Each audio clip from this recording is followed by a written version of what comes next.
Israel is on a war footing. But this time we're not referring to Gaza, nor to the West Bank, nor to Iran. No, this time we're talking about Israel itself. On Thursday, 30th of October, the streets of Jerusalem turned black. Tens of thousands of ultra-Orthodox Jews, at least 200,000 according to estimates, took to the streets of Jerusalem to protest en masse. The Million Man March, as it has been called, was one of the largest demonstrations in Israel in recent years, and the reason for it is as complex as it is problematic. The ultra-Orthodox want to remain exempt from military service. In other words, they don't want to serve in the army.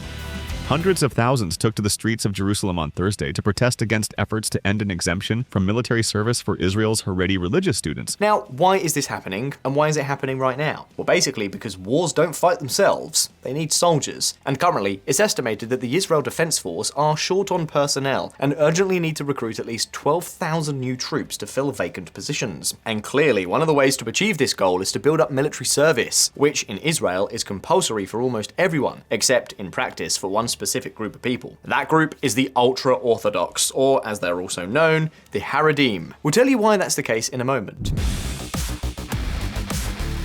But anyway, the problem is that a few days ago, a possible future law was introduced that changes the rules for military service recruitment. A law that seeks to end many of the exemptions enjoyed by the Haredim and set a series of quotas for ultra-Orthodox young people who will have to serve in the armed forces. What's more, the proposal also provides for tougher penalties for those who don't want to comply with this obligation. In fact, it even authorizes the police to actively pursue objectors. To make matters worse, all this comes at an extremely complicated time. In recent months, pressure has intensified against ultra-Orthodox Jews who refuse to perform compulsory military service. Thousands of summonses have been issued, and dozens of objectors have been imprisoned.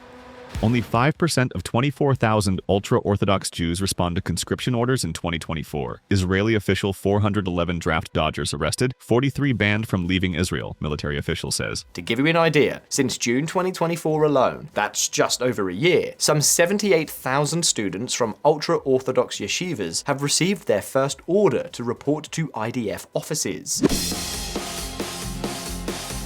For those who don't know, yeshivas are traditional schools dedicated to the intensive study of the Talmud and the Torah, Judaism's most sacred texts. This is important because according to the Haredi worldview, their primary duty is to study the Torah, to the extent that they consider integration into secular society to be a threat to their religious identity. In fact, for decades, Haredi men have avoided compulsory military service at age 18 by enrolling in yeshivas until they reach 26, which is the age of military exemption. And so, with this ploy, many have avoided having to serve in the armed forces. Look, remember the 78,000 summonses we mentioned a moment ago? Well, of all those called up, the deadline to enlist in the IDF has already passed for 40,000 people. But in practice, fewer than 3,500 responded to the request. And of those, fewer than 1,000 enlisted, and only 153 joined combat units. In other words, less than 0.4% of the ultra-Orthodox young men who should have enlisted in the IDF last year ended up in combat units. The result, the recruitment drive has been useless. And all this poses an increasingly serious problem for the future of Israel. But of course, I think we need to pause for a moment here. To understand what is happening and why it's so important, there are a few things we need to make clear.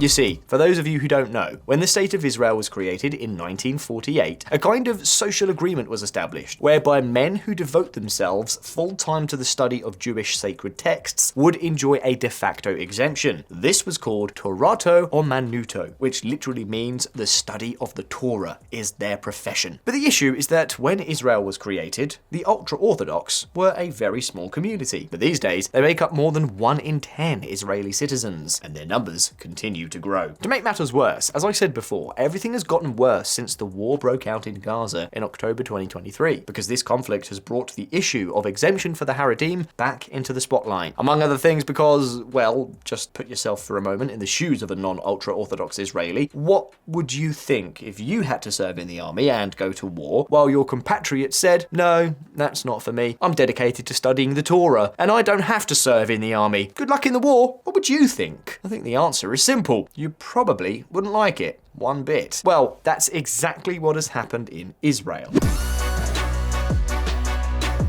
The The result? The whole issue has been creating a deep social divide for years. The feeling is that two increasingly divided societies are developing in Israel. In fact, for many analysts, this is becoming the mother of all threats to the Jewish state. And although Netanyahu promised that his government would pass a law to end, at least in part, these exemptions, he has so far failed to deliver on his promise. What's certain is that he hasn't done so because one of the parties in his governing coalition is precisely ultra-Orthodox. To make matters worse, amid growing public anger, a broken promise, and the need to garner political support, the Supreme Court recently issued a ruling calling for the exemption issue to be resolved immediately. This has set off alarm bells among the ultra-Orthodox community, a population that, as I said, continues to grow. Take a look. There are already approximately 1.4 million ultra-Orthodox Jews in Israel. This means that they represent 13% of the population. But as you can see, the number is not only growing, it's skyrocketing, to the point that by 2065, they could make up between a third and a half of the country's entire population. And that's precisely why many consider this to be the real big problem, the great challenge for the state of Israel. One that is much more important than Iran, the Palestinian conflict, relations with Arab countries, or whatever on earth is going on with Hezbollah. Now, why are people saying that the rise of the ultra-Orthodox could be a problem for the future of the Jewish state?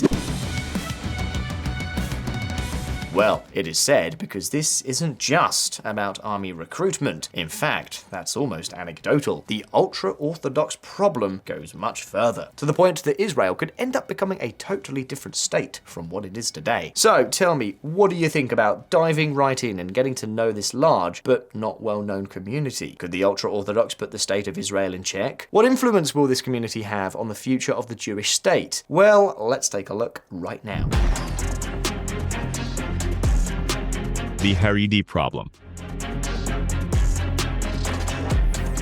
Israel is the only country in the world where Judaism is the majority religion. Specifically, more than 7 out of 10 Israelis are Jewish. But let's face it, so far, nothing new, right? Nevertheless, things change when we dig a little deeper, because obviously not all Jews are the same. Within Judaism, there are several branches and various levels of commitment, and we're not talking about minor theological differences, but also about how seriously religion is taken. In Israel, as in any other country, there are Jews who hardly ever set foot in a synagogue, and others who don't take a step without first consulting a rabbi. Most Jews in Israel are secular, that is, lay people. They make up more than half of the entire population. These Jews maintain some religious practices, and sometimes not even that, but in any case, their entire existence does not revolve around the Torah. And then there are the others, the ultra-Orthodox, who make religion the center of their lives, and who are a growing group. This means one thing: Israeli society is rapidly fracturing into two opposing extremes. VisualPolitik community, the ultra-Orthodox, are now such a large community that they have effectively formed a kind of parallel society to the modern Israel that many of you likely have in mind. To the ultra-Orthodox, the Israel that upholds gender equality, that hosts the biggest LGBTQ pride event in the Middle East every year, or that keeps religion separate from the functioning of the state, feels completely alien. And the problem with the ultra-Orthodox in Israel has at least 3 different dimensions: the social and cultural problem, economic influence, and the military issue. Each of these 3 areas is increasingly dividing Israeli society into 2 halves: those who contribute to the Jewish state and those who do not. But to understand it better, let's look at its implications step by step. So let's start with the first dimension, the social and cultural one.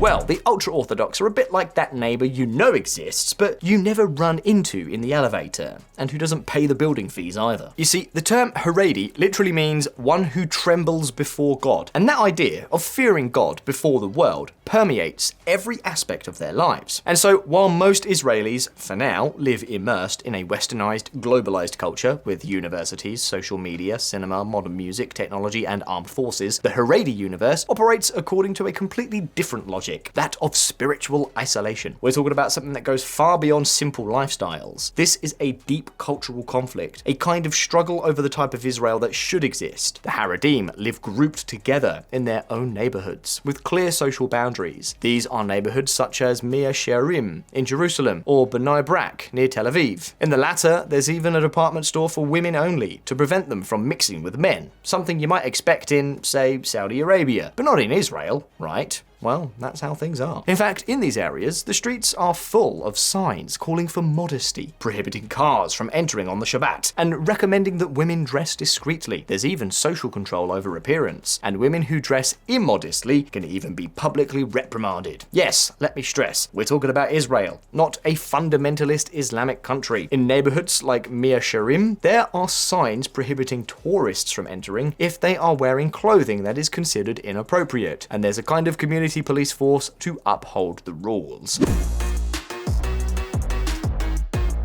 Their lifestyles are so different that many Haredim refuse to have television or internet in their homes, and if they do have them, their use must be subject to religious filters. Many don't use cell phones, and those who do use special kosher cell phones with filters, no internet, and even no cameras. Stores must sell products certified by their own rabbinate, and their newspapers avoid images of women in sports or entertainment news. Even their schools, hospitals, and social services are run by Haredi community institutions, not the state. The result is almost total social isolation. Do you see the problem now? Remember what we said before. These types of communities are growing twice as rapidly as the rest of the Israeli population, and in just 4 decades, they could make up half the population. How on earth would a country with 2 such different societies be managed? Could there even be one single government? Could we really talk about a cohesive Israel? What political influence would the Haredim have? Would they impose restrictions on women throughout the country? Just think about what is happening with education. Children from Haredi families barely study math and science at a very basic level. This is because most of their studies revolve around the Torah, with all the limitations that this entails. Well, this is precisely the conflict that's already emerging.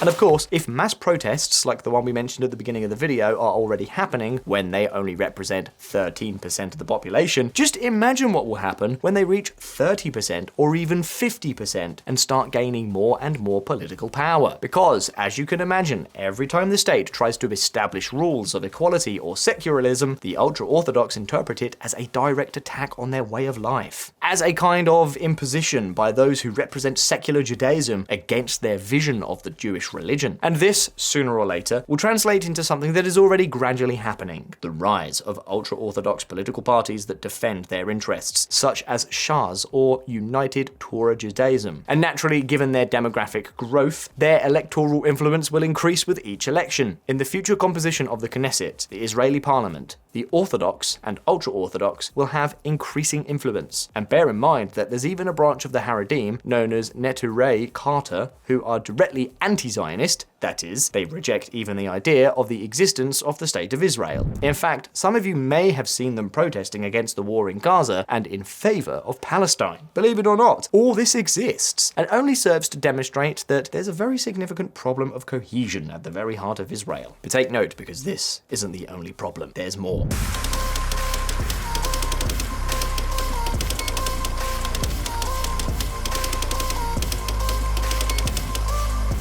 Many ultra-Orthodox Jews contribute little or nothing to the Israeli economy, yet they are the group that receives the most state aid and subsidies in proportion to their numbers. And you may be wondering, how is this possible? Well, it's very simple. I mentioned earlier that a large proportion of Haredi men devote themselves, body and soul, to studying Jewish sacred texts throughout their lives, and that is incompatible with the vast majority of formal jobs. In fact, more than 50% of Haredi men over the age of 25 do not work, and more than half of ultra-Orthodox families live below the poverty line. This, incidentally, puts ultra-Orthodox women in an extremely difficult situation. They are the ones who have to work outside the home, in sectors such as education, health, or certain administrative positions, while also taking care of the family and putting up with many limitations. And bear in mind that we're not talking about small families. It's normal in these communities to have between 6 and 8 children, which in fact explains why they're increasing so rapidly in number. Many of you may ask,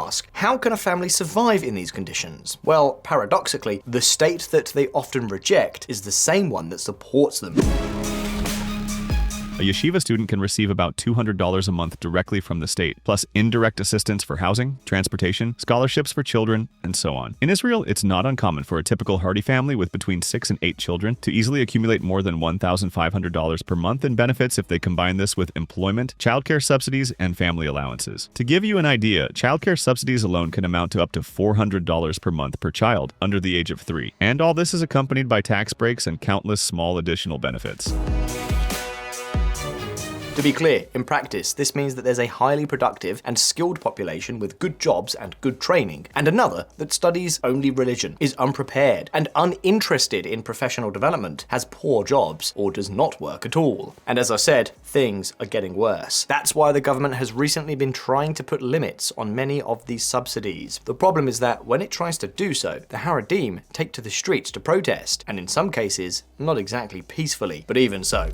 High Court rules Social Security subsidies for Haredi yeshiva students must end. Israeli courts are increasingly ruling against many of the subsidies received by the ultra-Orthodox, considering them unfair to other Israelis. In fact, some subsidies that were previously universal have been restricted to families in which both parents have a job. But of course, the problem is that, in the medium and long term, these groups will have enough power to impose their interests, and that's when the real problems will begin.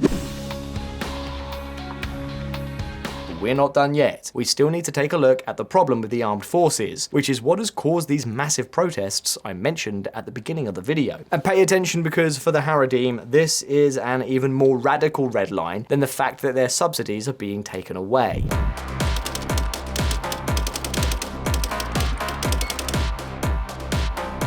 The protests a few days ago, there was a slogan that was repeated ad nauseum: "We would rather die than be recruited into the IDF." This may seem very radical to many of you, and even unsupportive of other Israelis who do have to put up with compulsory military service. But under the ultra-Orthodox worldview, the issue is absolutely paramount, and not because they're selfish people who want to dodge the army so that others die for them. Sure, there are probably some cases like that, but in general, that's not the reason. No, the point is that for them, there are two types of soldiers in Israel: those who wear uniforms and those who dress in black, with beards, side locks, and holy books under their arms. For the Haredim, studying the Torah is not only a spiritual vocation, it's a way of defending the Jewish nation. It's a kind of spiritual mission, as legitimate as patrolling the border, and that is the least of it. This is precisely the idea of Torato Omanuto that we mentioned earlier, whereby studying the Torah is their occupation. According to this religious interpretation, the survival of the Jewish people doesn't depend on their military strength, but on their spiritual purity. In this way, every prayer,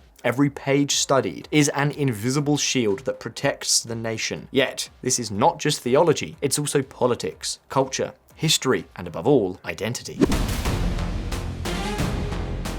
Many Haredim even see the army as an existential threat to their way of life, a secular environment where men and women live together, where rabbinical authority does not exist, and where national and patriotic values are promoted over religious ones. In other words, it is the exact opposite of what they teach in their communities. For this reason, a battalion was created within the IDF for ultra-Orthodox Jews, the Netza Yehuda Battalion. But even this has not improved recruitment levels. And all this without forgetting that for some Haredim, the state of Israel is an illegitimate project. For many Haredim, the true Jewish state will only come when the Messiah arrives, and founding one before that time is tantamount to rebelling against God. That is why the most radical sectors, such as Neturai Carter, which we also mentioned earlier, not only reject military service, but even collaborate with anti-Zionist movements. And then, to top it all off, there's another reason. Ultra-Orthodox young people marry very early and have large families, so 2 or 3 years of military service completely